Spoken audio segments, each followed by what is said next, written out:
I participated in a dark web treasure hunt. It was a stupid ass decision. For my birthday, I decided to treat myself to a dark web mystery box gift. It was a service I'd used several times before and they have never disappointed, sending heaps of useless but funny things to my doorstep. Happy birthday, Trevor, a note on the box read. I picked up the package placed on my doorstep and noticed a letter attached to it. There comes a time in every man's life where their skills and knowledge has to be tested. With that in mind, I shall set you out on a treasure hunt. Please follow the instructions within the box, and for safety reasons, burn every letter once it has been read or solved. To my surprise, the note was signed by Pete, my best friend since childhood. It was a neat surprise, but I was confused as to how exactly he'd gotten involved with the anonymous service. Whether he was just an active user there himself who'd recognized me, or if he'd been contacted by the website, I didn't know. Nevertheless, it seemed like a cool gift. My first clue would simply be a piece of paper with two incoherent words written on it. Van Mace. Could it be a name? Maybe a location? I sat down with it and contemplated the words in front of me. After just a minute, I realized it was an anagram. The letters just had to be rearranged to form a new meaning.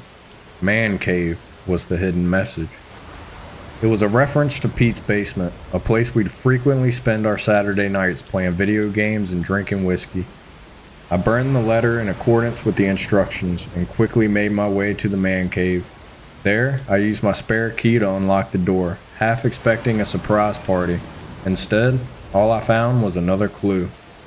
An ace of spades and a picture.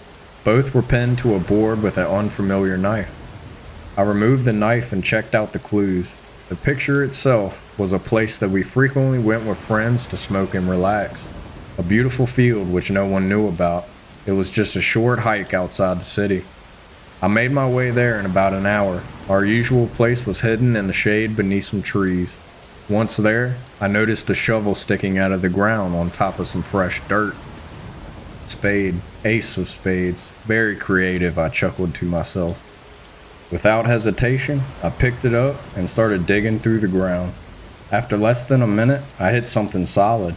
Expecting another clue, I bent down and brushed the dirt away. As I put my hand on the cold surface, I immediately retracted it in shock. It was Pete, buried underneath the dirt, dead from multiple stab wounds to his chest.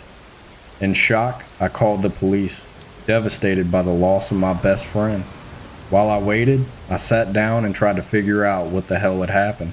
That's when I realized I had burned every note and that my fingerprints were all over the murder scene, from the strange knife in the basement to the key and the shovel itself used to bury him.